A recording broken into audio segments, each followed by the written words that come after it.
I'm joined now by Nazenin Ansari, an Iranian journalist for KN in London, and from Washington by former Deputy Assistant to the President Trump, Sebastian Gorka, and also Jarrett Blanc. He worked in the US State Department while Barack Obama was president. His job was trying to ensure Iran fulfilled its nuclear commitments, and he now works at the Carnegie Endowment for International Peace. Good evening to you all. I'm going to start with you, Nazenin Ansari. Like the Europeans, was Iran expecting this? The Iranians were expecting it, and I think they had been saying that they will ask the Europeans for support, and this is something that we have heard also from the think tanks here in London, that all their emphasis is now on Europe to be able to keep the bargain. Now, what Donald Trump paid a lot of attention to today was that what he's called the sort of spirit of the agreement had been broken, you know, by the support for Assad, by the actions in Yemen, and by the support for Hezbollah, that actually what they were doing is being agents of terror in the Middle East. And he's sort of been saying that no matter what was actually happening with centrifuges, they weren't sticking to the spirit of the agreement. Certainly, I think when you look at the amount of financial help that Iran is sending to Hezbollah, which, according to Mr. Nasrallah, is helping them logistically with weapons, training. It's estimated to be $1 billion a year. To Syria, it's between $6 to $15 billion a year, different estimates. So all this money that has that JCPOA was supposed to be able to generate for the betterment of the Iranian economy has been diverted internationally. Now, interestingly, because that, you know, all the millions of Iranians that Rouhani said would then get education and would get work, and there'd be all these foreign companies coming in, does this now put his position in jeopardy?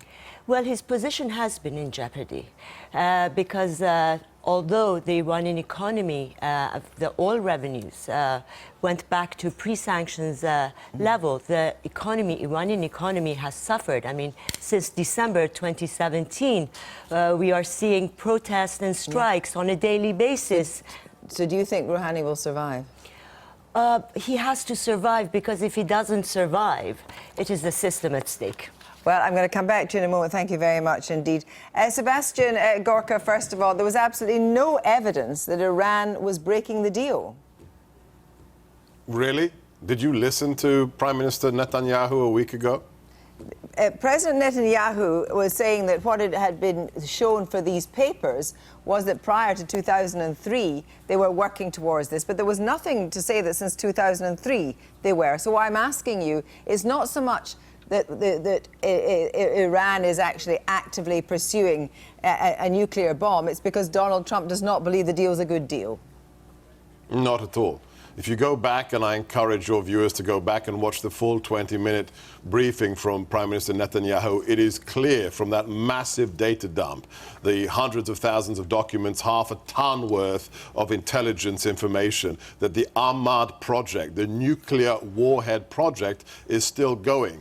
Even if they hadn't been in technical breach, which they have been. Look up heavy water and JCPOA, and you will see that Iran is in technical breach as well as being in breach of the spirit of the agreement. The agreement itself is just bad. It doesn't talk about ballistic missiles, and it doesn't stop Iran's acquisition of nuclear weapons. Well, let me put this to Jarrett Blanc. Sunsets them. Let me put this to Jarrett Blanc. And according to Sebastian Gorka, the Iranians had broken the deal and were in the process of moving forward towards nuclear weapons.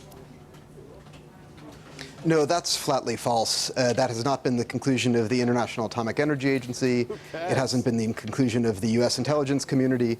And it wasn't the conclusion of Secretary Mattis at his last testimony. By the way, it also wasn't what Prime Minister Netanyahu said. If I could also just respond to the last thing that Mr. Gorka was trying to say. The idea that the only deal that's a good deal is one that resolves every outstanding point of friction between two adversaries, that's just another way of saying, don't even try diplomacy, let's go straight to war. The JCPOA took the hardest and most important problem, Iran's nuclear program, and it took it off the table. Did it solve every other problem? No. but it did put us in a position to work on those problems. President Trump has now destroyed that position. But Sebastian Gorka, he may have destroyed that position, you may say, up to a point, Jarrett Blanc, but it looks like the other signatories, the other people that signed up to that UN resolution can go on trading with Iran. Is that actually what President Trump is happy to see happen? Not if you look at what our brand new ambassador to Berlin has tweeted out just a few minutes ago. He's given a very clear indication that German companies should desist trading with Iran as soon as possible and wind down their activities. This is the real nub of the issue. The European allies aren't protesting because of some altruistic love of multinational agreements. It's about money. The biggest trading partners to Iran after the JCPOA deal was signed are countries like Germany and France. So it's filthy lucre yet again. Well, Jarrett Blanc, that's categorically absurd. Yeah. So can I just put that to Jarrett Blanc, because the UN resolution still stands, and as Mark Urban said, this might end up in the law courts because despite what Grenell, the new ambassador to Germany, is saying, there is nothing here that says that Europeans can't trade with Iran. So, first of all, it's categorically absurd that this is about economics for the Europeans. Iran is an insignificant market for Europe. This is about security for the Europeans. They are concerned about Iran's nuclear program. They've solved the problem, and they want to stick with the solution. As to whether or not international firms can continue trading with Iran, as a legal question, the answer is, of course, absolutely yes. The legality of secondary sanctions is very much in question. As a practical matter, the whole deal is really about secondary sanctions. It's about the threat that the U.S. had previously imposed on non-U.S. firms doing business with Iran. And the question really lies with the governments of Europe and the governments of Asia to decide, are they going to go along, even quietly, with the United States, or are they going to take active steps to allow their firms to do business with Iran and therefore protect the benefits Iran received from the deal? It's possible. It's difficult, but it's really a practical issue, not a legal one.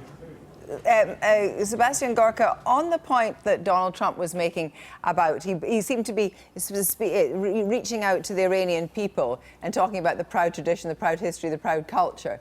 Is Donald Trump seeking regime change in Iran, do you think? I know he isn't. This is not what he believes in. No, he does not believe in regime change. He sees that as fundamentally antithetical to the American way, and he thinks that's not what we're here to do. And I just ask all your viewers, and your guest especially, if you have a problem with what President Trump today did, ask yourself why you are siding with a murderous regime, the largest state sponsor of terrorism, that puts homosexuals in prison and kills people who dissent, shoots women on the street who dissent with the mullahs. Those are the people you're defending, and you should be ashamed of yourselves. Jarrett Blanc, are you ashamed of yourself? No, I'm not siding with the government of Iran. I'm siding with U.S. national security interests. Iran is a regional power. We are a great power. We can deal with Iran so long as it does not have a nuclear weapons program or an ambiguous path to a nuclear weapon. We solved that problem with the JCPOA, and I believe in sticking with that solution.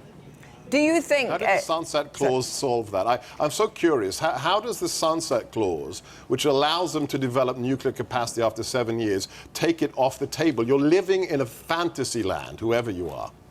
Jarrett Blanc, answer that quickly, please. So the JCPOA, like most arms control agreements, has terms.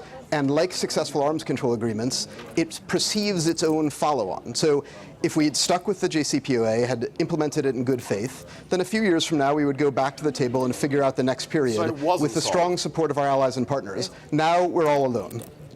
Thank you very much. I just want to put this straight back to Nazenin. What chance do you think that Iran will seek a new deal? Well, Iran has to be able to continue, the government and the system of Iran has to be able to continue operating financially. Right now it's bankrupt. And so it is in its best interest to seek a new deal. Certainly there have been voices already in the parliament asking, let's put everything on the table. Now, whether the Revolutionary Guards and the architects of Iranian strategy in Syria, in Lebanon, in Yemen, would want to put all their cards on the table, that's another question. But at the end of the day, Iran has to decide whether it is a cause or whether it's a country. And if it's a country, it has to think of its people first. Thank you all very much indeed.